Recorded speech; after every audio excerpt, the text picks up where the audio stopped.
Bonjour, 안녕하세요. 오늘은 관광통역 안내사, 프랑스어로 면접 가이드 17번째 시간 가지겠습니다. 늘 그렇듯 한국어 면접 질문과 대답, 이어서 프랑스어 버전을 살펴볼게요. 자, 첫 번째 질문. 국보와 보물을 세 가지씩 설명하시오. 먼저 한국의 국보로 숭례문이 있습니다. 조선시대에 도성을 둘러싸고 있었던 성곽의 정문입니다. 서울 도성의 사대문 중 남쪽에 있어서 남대문이라고도 불립니다. 우리나라에서 가장 규모가 큰 성문이지만 2008년 화재로 인해 긴 복구 작업을 해야 했고 마침내 다시 개방되었습니다. 원각사지 10층 석탑은 조선시대의 대리석으로 만들어졌는데 디자인과 장식이 우수합니다. 종로구 원각사 터에 있습니다. 마지막 국보는 북한산 신라 진흥왕 순수비입니다. 진흥왕의 확장한 영토 시차를 축하하기 위해 새로운 국경인 한강 유역에 세워진 비석입니다. 이어서 보물로는 조선시대 한양도성의 동쪽에 있는 동대문인 흥인지문이 있습니다. 옛 보신각 동종은 조선시대의 사대문을 여닫는 것을 알리기 위해 타종되었습니다. 조선시대의 새벽 4시쯤 보신각종을 33번 쳐서 성문을 여는 걸 알렸습니다. 그 의미가 새해 맞이로 바뀌면서 33번 타종하는 제야의 종이 되었습니다. 현재 보신각에 걸려있는 종은 에밀레종으로 에밀레종을 본떠 만든 것입니다. 보신각종은 현재 국립중앙박물관에 보관되어 있습니다. 마지막으로 서울 원각사지 대원 각사비가 있습니다. 조선 전기에 건립된 원각사의 창건 내력이 적힌 사적비입니다. 서울 종로구 탑골공원에 현재 있습니다. 국보와 보물의 번호 표기는 현재 붙이지 않았습니다. 국가유산청이 모든 국보, 보물, 사적, 천연기념물 등 국가지정 등록 유산 앞에 더 이상 숫자를 표기하지 않기로 했기 때문입니다. 번호가 국가유산이 지닌 가치순으로 오해되어서 서열화 논란이 있었기에 지정 번호를 삭제하기로 결정한 것입니다. Trois trésors nationaux et trois trésors. Tout d'abord, parmi les trésors nationaux de la Corée, il y a la porte Sungyemun. Elle constituait la porte principale de la muraille entourant la capitale pendant la dynastie Joseon. Située au sud des 4 grandes portes de Séoul, on l'appelle également Namdaemun, la grande porte du sud. C'est la plus grande porte fortifiée du pays. Cependant, elle a été gravement endommagée par un incendie en 2008, ce qui a nécessité de longs travaux de restauration avant sa réouverture au public. La pagode en 10 étages du site de Wangaksa, également de la période Joseon, est faite de marbre et se distingue par son design et ses ornements raffinés. Elle se trouve sur l'ancien site du temple Wangaksa dans le district de Jongno. Le dernier trésor national mentionné est la stèle commémorative de la visite du roi Jinung de Silla au mont Bukhansan. Elle a été érigée pour célébrer l'inspection par le roi des nouveaux territoires annexés, notamment la région du fleuve Han.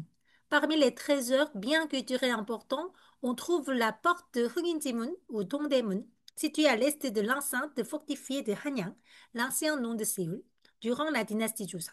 L'ancienne cloche du pavillon Bosinggak servait à annoncer l'ouverture et la fermeture des portes de la ville. Chaque matin, vers 4 heures, la cloche était frappée 33 fois pour signaler l'ouverture des portes. Aujourd'hui, cette tradition s'est transformée en la cérémonie du coup de la cloche de Nouvel An, au cours de laquelle la cloche est frappée 33 fois pour accueillir la nouvelle année. La cloche actuellement suspendue à Posingar est une réplique inspirée de la célèbre cloche des Millets. L'original est conservé au Musée national de Corée. Enfin, la stèle du temple de Wangaksa du site de Wangaksa, datant du début de la dynastie Joseon, raconte la fondation du temple Wangaksa. Elle est actuellement exposée au parc Tapgol dans le district de Jongno à Séoul. Désormais, aucun numéro n'est attribué aux trésors nationaux et biens culturels. L'Agence du patrimoine culturel de Corée a décidé de ne plus indiquer des numéros pour les trésors nationaux, les biens culturels importants, les sites historiques ou les monuments naturels. En effet, ces numéros pouvaient laisser penser à un classement hiérarchique de leurs valeurs, suscitant des controverses. C'est pourquoi les numéros de désignation ont été supprimés. 동대문과 남대문의 역사와 차이점을 말하시오. 동대문은 한국의 보물이고 남대문은 한국의 국보입니다. 동대문의 원래 이름은 흥인지문입니다. 유교적 가치인 인사상의 근거를 두며 자비로움을 뜻합니다.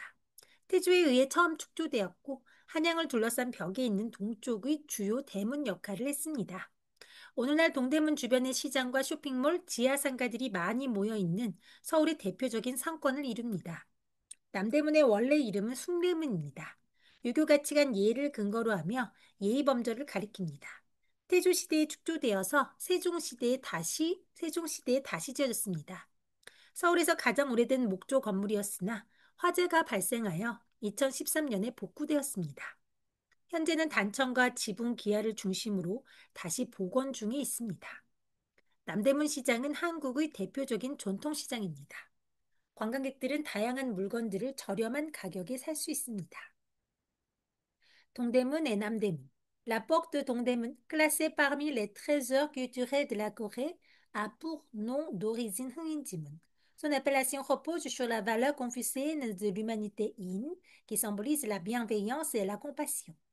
Construite à l'origine sous le règne du roi Taejo, fondateur de la dynastie Joseon, elle servait de principale porte orientale de la muraille entourant Hanyang, l'ancien nom de Séoul. Aujourd'hui, les environs de Dongdaemun forment l'un des plus grands centres commerciaux de Séoul, regroupant de nombreux marchés traditionnels, centres commerciaux modernes et galeries souterraines. C'est un quartier emblématique du commerce et de la mode en Corée. La porte Namdaemun, quant à elle, est un trésor national connu sous son nom officiel Sungnemun. Son nom s'appuie sur la valeur confucéenne de la bienséance Ye, qui renvoie à la politesse et au respect des règles de conduite, érigée sous le règne du roi Taejo, puis reconstruite sous le roi Sejong. Sungnemun était le plus ancien bâtiment en bois de Séoul. Malheureusement, elle a été gravement endommagée par un incendie, puis restaurée en 2013. Des travaux supplémentaires de restauration centrés sur la décoration peinte de Tanchang et les tuiles du toit sont encore en cours pour préserver son apparence historique. À proximité, le marché Namdaemun reste l'un des marchés traditionnels les plus célèbres du pays où les visiteurs peuvent acheter une grande variété de produits à prix abordable. 유교와 관련된 유적지를 소개하시오. 조선시대의 서원이라고 불리는 사설 유학 교육 기관이 있었습니다. 유교 사당과 교육 장소로서의 기능을 담당했습니다. 예를 들어 도산서원은 안동에 있는 대표적인 서원입니다. 한국의 위대한 유학자인 이황의 제자들에 의해 세워졌습니다. 유교의 중요한 가치들 중 하나가 선비 정신입니다. 서원은 선비 정신을 나누는 장소였습니다. 오타입니다. 덕이 있는 사람이 되는 것이 선비의 삶의 목표입니다. 겸손함과 검소함을 강조하기에 서원은 크지도 화려하지도 않습니다. 성리학이란 공자와 맹자의 유교 사상을 성리, 이기 등 형이상학적 체계로 해석한 것입니다. 이는 만물에 깃든 자연 법칙이고 기는 거기에 작용하여 다양한 사물을 만드는 것입니다. 인간의 마음에 있는 순수한 본성이 바로 이인데 이 착한 본성은 예를 통해 현실 사회에서 실현되었습니다. 조선시대의 관례, 혼례, 상례, 제례의 법도와 절차를 중요시했던 이유도 바로 그 때문입니다. 성리학에서는 하늘이 부여한 본성을 실현하는 군자가 자신의 기질대로 사는 소인을 잘 이끌어야 한다고 강조했습니다. 즉 양반이 평민을 잘 이끌고 임금은 임금답기 위해 항상 학문을 익혔고 부모는 부모답게 자식은 자식답게 도리를 다하는 것이 강조되었습니다. 따라서 선비는 하늘에서 받은 본성을 드러내기 위해 매일 독서와 사색을 게을리하지 않았습니다. Les sites de Confucéens.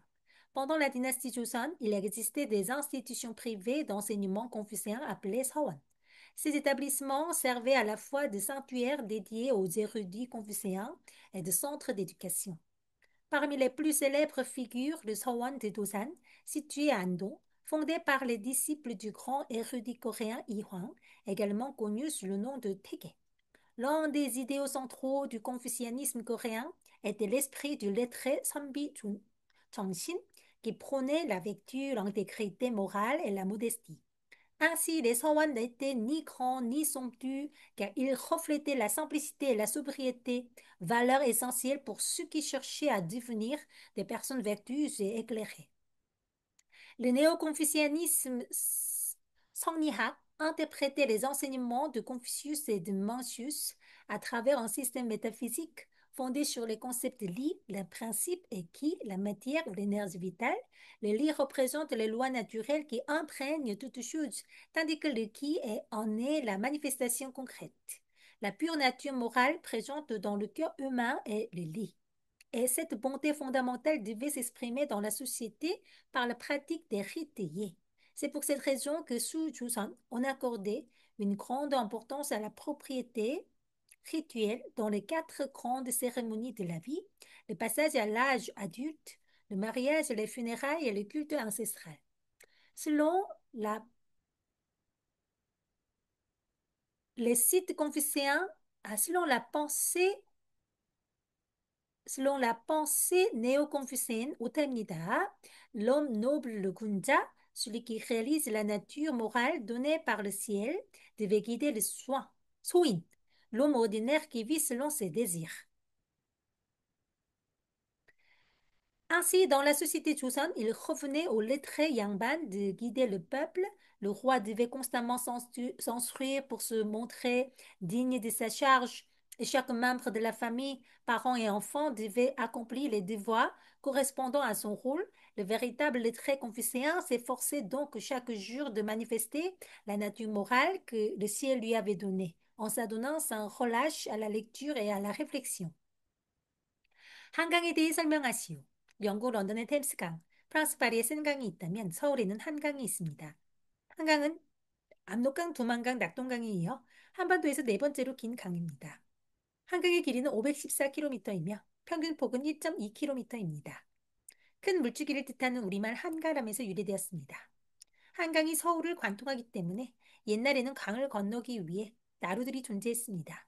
오늘날 아름다운 조명과 분수로 꾸며진 한강 다리는 서울의 대표적인 야경 명소입니다. 한강의 첫 번째 다리는 한강철교입니다. 한강 위의 첫 번째 인도교는 한강대교인데 제1한강교라고도 불립니다. 잠수교 위의 2층 교량은 반표대교입니다. 음악가 어우러지는 화려한 조명과 분수로 유명한 달빛 무지개 분수는 2008년 기네스북에 등재되었습니다. 보행자 도로, 자전거 도로, 공원이 잘 갖추어졌으며 다양한 스포츠와 여가 활동을 즐기는 테마공원과 생태공원이 있습니다. Le fleuve An.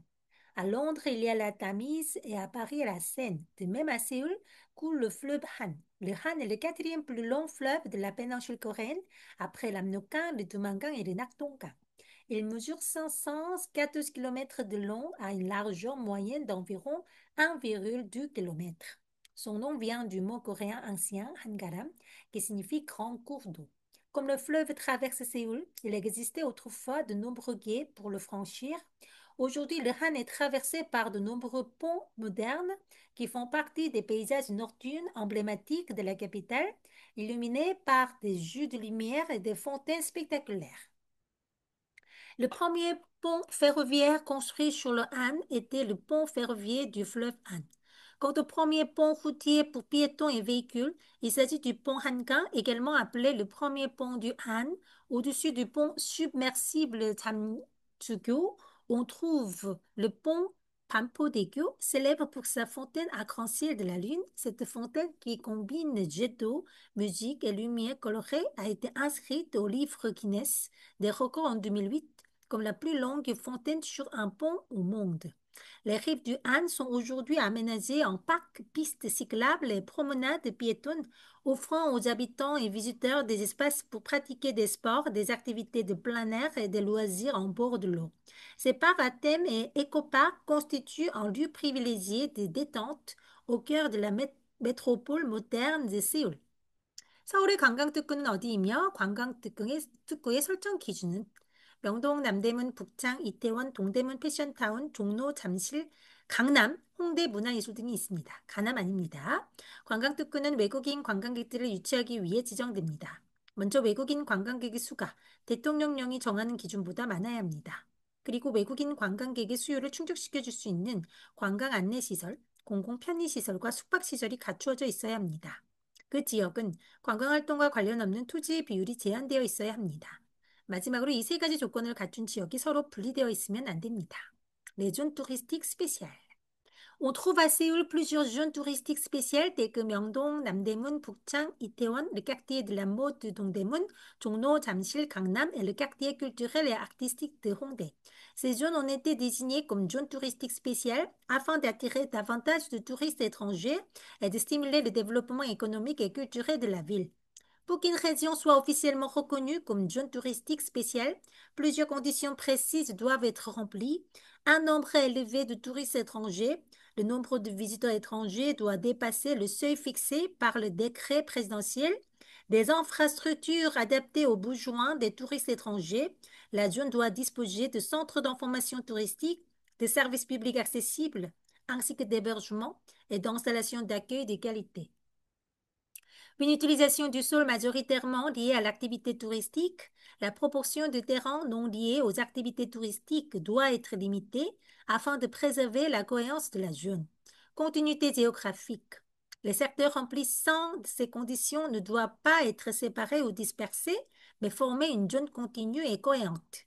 Ainsi, ces quartiers emblématiques de Séoul, entre tradition, shopping, culture et gastronomie, représentent le cœur du tourisme urbain coréen et accueille chaque année des millions de visiteurs internationaux.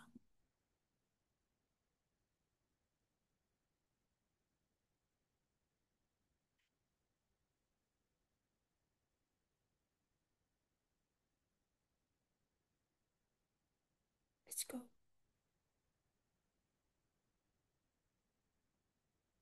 Go. Let's go.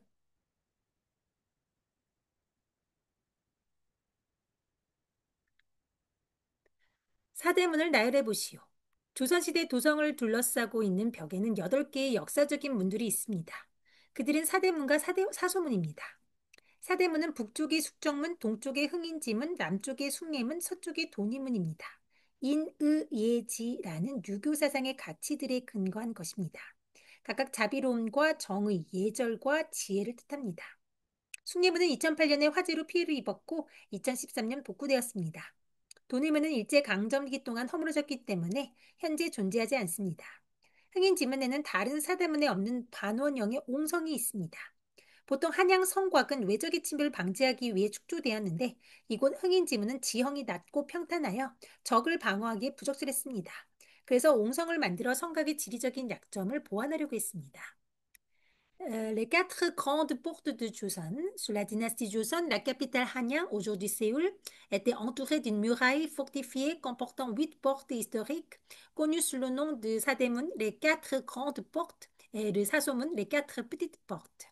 Les 4 grandes portes étaient Sukjeongmun au nord, Hungin-jimun à l'est, Sungyemun au sud, Donemun à l'ouest.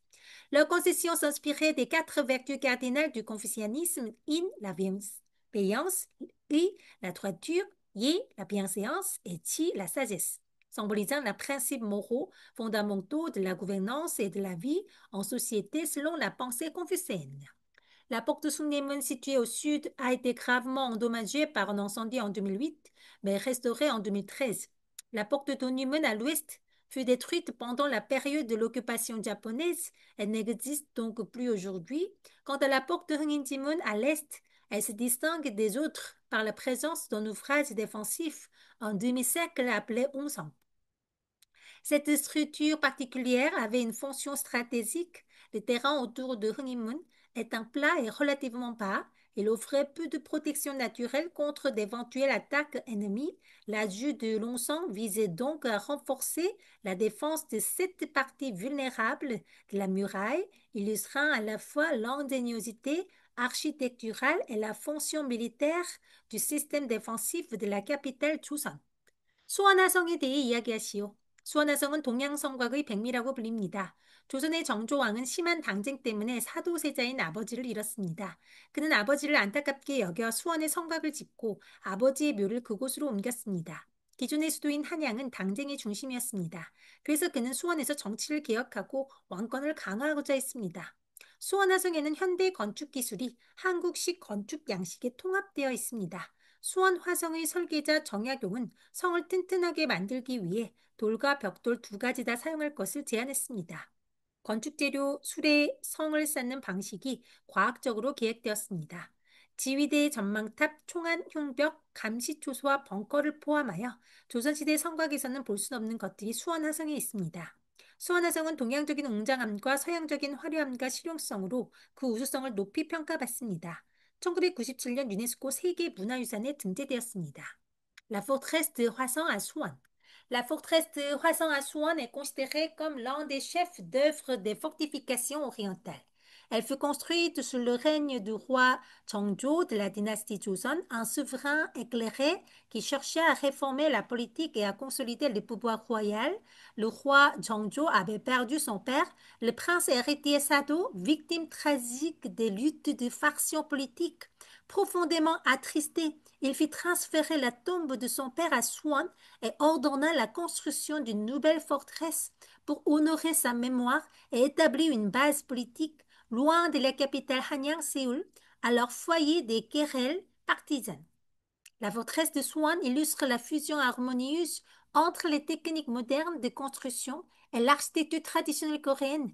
Son principal concepteur, le savant et ingénieur Jang Yak-yong, proposa d'utiliser à la fois la pierre et la brique, une innovation pour l'époque. Afin d'assurer une solidité et une durabilité accrue, les matériaux, les charrettes et les méthodes de construction furent planifiés scientifiquement, marquant une avancée majeure dans l'ingénierie coréenne du XVIIIe siècle. La forteresse comporte également des structures inédites dans les murailles de l'époque Joseon, des postes de commandement, des tours de guet, des murs percés d'embrasures pour les fusils, des postes d'observation et même des abris défensifs souterrains comparables à des bunkers. Pour sa conception, la forteresse de Hwaseong combine la grandeur esthétique de l'Orient et la fonctionnalité ingénieuse de l'Occident. Elle témoigne du génie créatif et du sens de l'innovation du roi Cheongjo et de Cheong Yak-yong. En 1997, la forteresse de Hwaseong a été inscrite sur la liste du patrimoine mondial de l'UNESCO en reconnaissance de sa valeur historique, architecturale et technologique exceptionnelle. 독도가 한국의 땅인 이유는 독도가 한국의 영토임을 증명하는 증거들은 많습니다. 첫째, 삼국사기 기록에 따르면 신라시대 이사부 장군이 울릉도를 정복했습니다. 독도는 울릉도 주민의 생활 공간이었습니다. 그 두 섬은 밀접하게 관련되어 있어서 분리될 수가 없습니다. 둘째, 안효복 장군이 일본에 가서 독도가 조선에 속해 있다는 것을 증명하는 증서를 획득했습니다.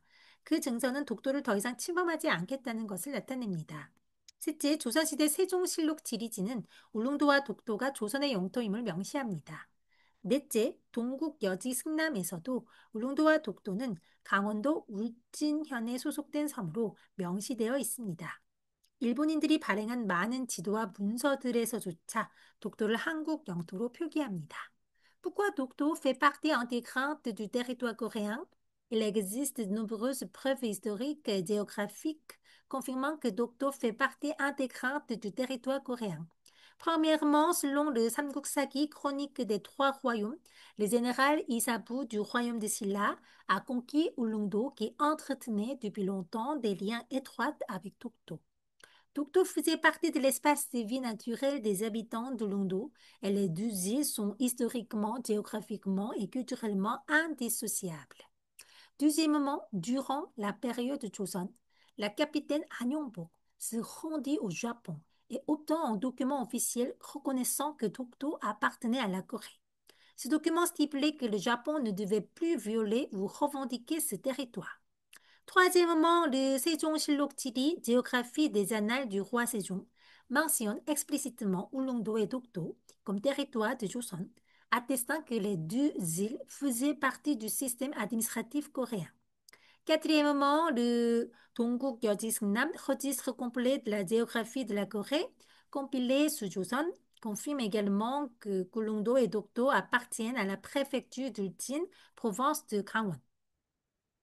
En outre, même de nombreuses cartes et documents japonais anciens représentent Dokdo appelé Takeshima au Japon comme territoire coréen, ce qui renforce encore la légitimité historique de la revendication coréenne. Ainsi, d'un point de vue historique, géographique et juridique, Dokdo est à a toujours été un territoire coréen administré sans interruption par la Corée depuis plusieurs siècles. 자, 오늘은 여기까지입니다. merci. 다음 주제에 새롭게 찾아뵙겠습니다. au revoir.